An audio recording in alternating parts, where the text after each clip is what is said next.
నేటిదిన వాక్య ధ్యానం కొరకు పరిశుద్ధ గ్రంథాన్ని తెరిచి ప్రసంగి గ్రంథము 7వ అధ్యాయము 12వ వచనంలో రాయబడిన వాక్యాన్ని చదువుకుందాం. జ్ఞానము ఆశ్రయాస్పదము, ద్రవ్యము ఆశ్రయాస్పదము అయితే జ్ఞానము దాని పొందిన వారి ప్రాణమును రక్షించును. ఇదే జ్ఞానం వలన కలుగు లాభము. చదవబడిన ఈ వాక్య భాగంలోని దీవెన నా ప్రియులకు మీరు అందరూ పొందుదురుగాక. మానవ జీవితంలో రెండు ప్రాముఖ్యమైనటువంటి విషయాలను గూర్చి ఇక్కడ పరిశుద్ధాత్మ దేవుడు తెలియజేస్తా ఉన్నారు. ఒకటి జ్ఞానము, రెండవదిగా ద్రవ్యము. ఈ రెండు ఎంతో అవసరమై ఉన్నవి. అయితే అనేక మంది జ్ఞానానికి ప్రాధాన్యత ఇచ్చుట కంటే ద్రవ్యమునకే ఎక్కువగా వారు ప్రాధాన్యత ఇచ్చుటను మనం గమనించగలం. అయితే ద్రవ్యం చేయలేని పని, జ్ఞానం చేయగలిగినటువంటి పని ఏంటంటే, ఎందరైతే ఆ జ్ఞానమును పొందిన వారుగా ఉంటారో ఆ జ్ఞానము వారి ప్రాణమును రక్షించును అని ఇక్కడ తెలియచేయటం మనం గమనించగలం. సామెతల గ్రంథం 11వ అధ్యాయము 4వ వచనంలో, ఉగ్రత దినమందు ఆస్తి అక్కరకు రాదు, నీతి మరణము నుండి రక్షించును అని ఇక్కడ తెలియచేయటం మనం గమనించగలం. ఒక వ్యక్తి ఎంత ఆస్తిపరుడైనప్పటికీ తన మీదకి ఉగ్రత వచ్చినప్పుడు అది తనను ఎంత మాత్రం కూడా రక్షించలేదు అనేటటువంటి సత్యాన్ని ఇక్కడ ప్రభు తెలియపరుస్తూ ఉన్నారు. ఒక వ్యక్తి మీదకి లేకపోతే ఒక దేశం మీదకి ఉగ్రత లేక నాశనము అనున్నది రావటానికి కారణం ఏంటి? హోషేయ గ్రంథం 4వ అధ్యాయము 1వ వచనం నుండి రాయబడినటువంటి కొన్ని వచనాలను మనం క్రిందికి చదివినట్లయితే, ఇశ్రాయేలు వారులారా, యెహోవా మాట ఆలకించుడి, సత్యమును కనికరమును దేవుని గూర్చిన జ్ఞానమును దేశమందు లేకపోవట చూచి యెహోవా దేశ నివాసులతో వ్యాజ్యమాడుచున్నాడు. అబద్ధ సాక్ష్యము పలుకుటయు, అబద్ధమాడుటయు, హత్య చేయుటయు, దొంగిలించుటయు, వ్యభిచరించుటయు వాడుకయ్యను. జనులు కన్నము వేసెదరు, మానక నరహత్య చేసెదరు. కాబట్టి దేశము ప్రలాపించుచున్నది, దాని పశువులను ఆకాశ పక్షులను కాపురస్తులందరూ క్షీణించుచున్నారు. సముద్ర మత్స్యములు కూడా గతించిపోవచ్చున్నవి. అదే రీతిగా 6వ వచనంలో రాయబడిన ప్రారంభ మాట, నా జనులు జ్ఞానము లేని వారై నశించుచున్నారు అని ఇక్కడ తెలియచేయటం మనం గమనించగలం. నిజమే, వారందరి మీదకి ఆ విధమైనటువంటి ఉగ్రత రావటానికి గల కారణం ఏంటి? నాశనం రావటానికి గల కారణం ఏంటంటే, వారి దగ్గర భూమి మీద బ్రతకటానికి కావలసిన ఆహారం ఉంది, సంపాదించినటువంటి సంపద ఉంది. అయినను వారి యొద్ద జ్ఞానం లేని కారణం వారందరూ కూడా ప్రవర్తించవలసిన విధానంలో ప్రవర్తించక వ్యతిరేకమైనటువంటి విధానంలో తమ ప్రవర్తన కనబడుతుంది గనుక, ఆ కారణాన్ని బట్టి సృష్టికర్త అయినటువంటి దేవుడు, మానవ జాతిని సృజించినటువంటి దేవుడు, పుట్టించినటువంటి దేవుడు వారితో వ్యాజ్యమాడుటను అనగా వారి వారి క్రియలను బట్టి వారికి ప్రతిఫలం ఇచ్చుటను ఇక్కడ మనం గమనించగలం. 7వ వచనంలో రాయబడిన మాట, తమకు కలిమి కలిగిన కొలది వారు నా ఎడల అధిక పాపము చేసిరి గనుక వారి ఘనతను నీచ స్థితికి మార్చుదును.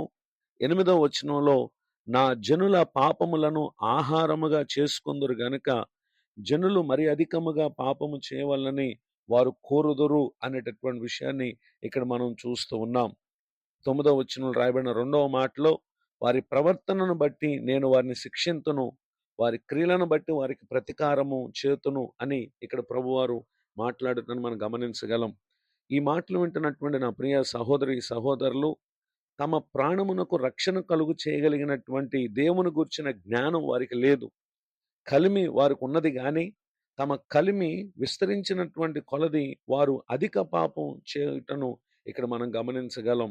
ప్రస్తుతం ప్రపంచంలో ఉన్నటువంటి అనేక దేశాలు, రాష్ట్రాలు ఇదే విధానంలో జీవించటం ఎంతో నష్టాన్ని, నాశనాన్ని కొని తెచ్చుకుంటున్నటువంటి పరిస్థితిని ఇక్కడ మనం గమనించగలం. పూర్వం జరిగినటువంటి ఒక సంఘటన పరిశుద్ధ గ్రంథంలో మనం పరిశీలన చేసినట్లయితే, ఆదికాండము 6వ అధ్యాయము 4, 5, 6 వచనాలలో రాయబడినటువంటి వాక్య భాగాల్లో నాటి దినాల్లో కూడా ప్రజల సంపాదన, వారి స్థితి ఎంతో గొప్పదిగా ఉంది. కానీ వారి చెడుతనము భూమి మీద గొప్పదిగా ఉంది. కారణం ఏంటి అని అంటే, వారు జ్ఞానము లేని వారుగా ఉన్నారు. దేవుని గురించినటువంటి జ్ఞానం లేక వారి హృదయం యొక్క తలంపులను ఊహంతా ఎల్లప్పుడు కేవలం చెడ్డదిగా ఉండుట ప్రభు చూచారు. అయితే 8వ వచనంలో సంపద కలిగిన వ్యక్తిగా ఉన్నప్పటికిని దేవుని గూర్చినటువంటి జ్ఞానం కలిగిన వ్యక్తిగా నోవాహు గారు ఇక్కడ ఉండుటను మనం గమనించగలం. కారణం ఏంటంటే అతడు నీతిపరుడుగా, తన తరములో నిందారహితుడుగా, దేవునితో కూడా నడుచుచున్నటువంటి వ్యక్తిగా ఇక్కడ ఉండటం మనం గమనించగలం. అయితే ప్రజలందరి మీదకొచ్చినటువంటి నాశనము అతనికి రాకుండా తను జ్ఞానం కలిగి ఉండటను బట్టి తన ప్రాణానికి, అలానే తన కుటుంబస్తులు అందరూ కూడా రక్షింపబడినటువంటి విషయాన్ని ఇక్కడ మనం గమనించగలం.